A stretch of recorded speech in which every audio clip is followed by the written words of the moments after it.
Hello again, it's Colin Embry and just catching up with everyone again. Tonight I've got my beautiful Queensland jersey shirt on because I'm a true Queenslander. Yeah, very passionate about Queensland. Love Queensland, always lived in Queensland as an adult. Lived in Darwin when I was a young kid for a very short time, for about 3 or 4 years. From about the age of 3 to 6 or something, around that age, I can't remember, but yeah. Anyway, when I moved down from Toowoomba to Ipswich, it was through, I got a job at Denmore Meatworks, and that's one of the reasons why I moved to Brisbane. It's for work, obviously, and we've been down here ever since, so travelled around a bit. But when I moved to Ipswich, I was very fortunate to get coached by Bert Ridgway. Bert Ridgway, there's nothing he hasn't achieved.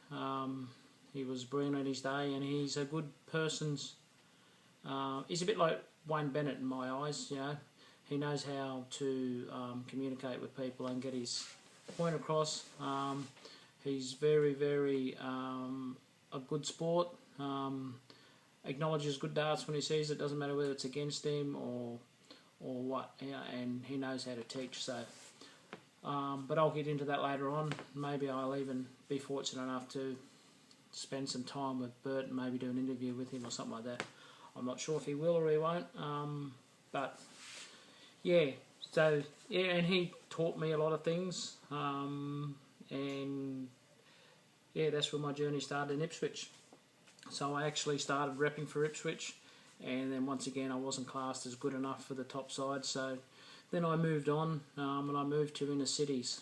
And I can remember my first time I played in the Adam and Eve. It was up at Nambour, and Bert Ridgway was there, of course. And it's the first time I've ever been hypnotised. I had something at the RSL that night, and I only did it because I thought there's no way in the world you get hypnotised. This is a load of bullshit, and that's way I thought it was. But just before I went in to get hypnotised, my wife Karen said, because I never used to drink, put $5 through the pokies for me.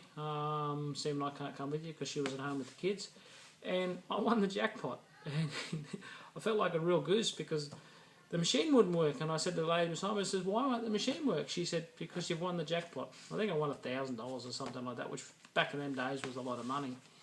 And I was, straight after that, I had all this money in my pocket, and I went on stage and I got hypnotised. And then, of course, when I got hypnotised, all the money was found, and then I was worried about getting robbed that night. So I actually gave my money to Bert Maureen that night to look after. That's how much I trusted him, because no one would have known they had it. So, but I didn't, of course. But that was just me being silly, thinking, you know, everyone knows that I've got money, they're going to want to come and pinch it off me.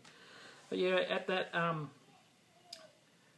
Adam and Eve, I actually went through in First Division undefeated, and I can still remember my very last game was against Dennis Driver, and I'd won 8 out of 8, and it was my last game, and the captain of their side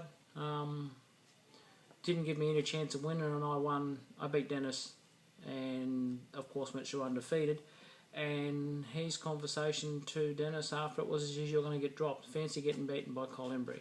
You know, he's a nobody." And back then I was, but I had a very big desire to win. So I didn't take it as putting me down. I just took it as he didn't know me. So yeah, and I moved on from that, of course. And then from there I actually went and joined Brisbane after that. And you know, I'm very proud of winning the singles with Inner Cities. Carol was my captain, Carol, and she's still with Inner Cities. So yeah, she's very loyal with Inner Cities. And then I moved on to Brisbane. Made the zone side there for my first time,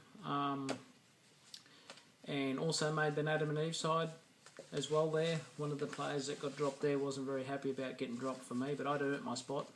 I made the zone side, and I had a better average than this player, and yeah, and we went on to win that Adam and Eve.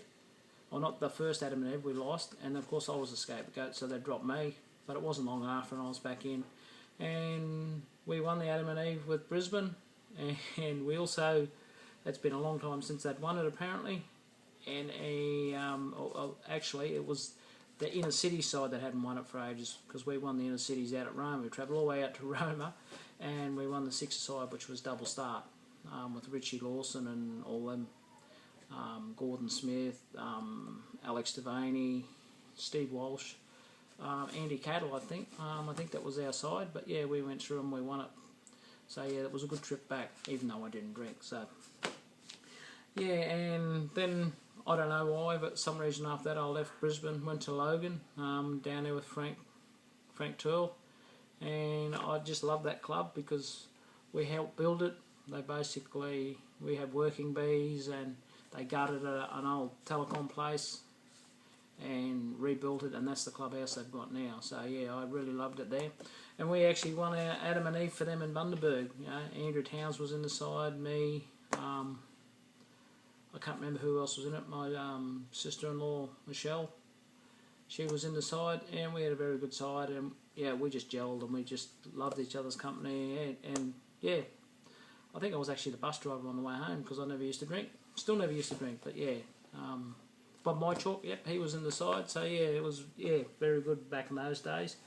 And yeah, then once again I moved on from there years later, and I moved to Inala, and that's where I actually made the Queensland side that year from Inala. Travelled all the way up to Mount Isa. I can't remember where I finished in the averages, but I got 170 pegged there. Beat Lindsay Wells in the very last game of the day, and I reckon that's where I got my confidence from, knowing that I could beat such a good player like Lindsay. So, yeah. And then the next year when I come back after that, I don't know.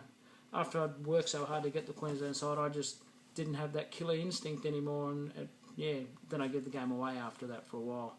I did come back in 2009 or 2010 or something like that, after a couple of years out, because I got the DPA bug and I wanted to play overseas, so that's the reason why I come back. But yeah, and in the end, before I give it away, I actually played for Carroll Park, which was where Gigi is now, and I love that club as well, because they're a family, they're a very big family, and they're very supportive of darts, and anyone that's there that you classed as like a son or a daughter. So I'm still with them, even though I don't play darts now. I don't think I'll ever go anywhere else, because A, they're close to me, and B, they treat you like family. And yeah, it's a sort of club I like. So yeah, so next time I come back, I'll get into my DPA days and travelling around Australia and how I found that. So so people that want to do that, yeah, see if I can help you any way that I can. Okay, then, until next time, I will talk to you then. Okay then, thanks for watching, but keep tuned, there's more to come. Okay, bye.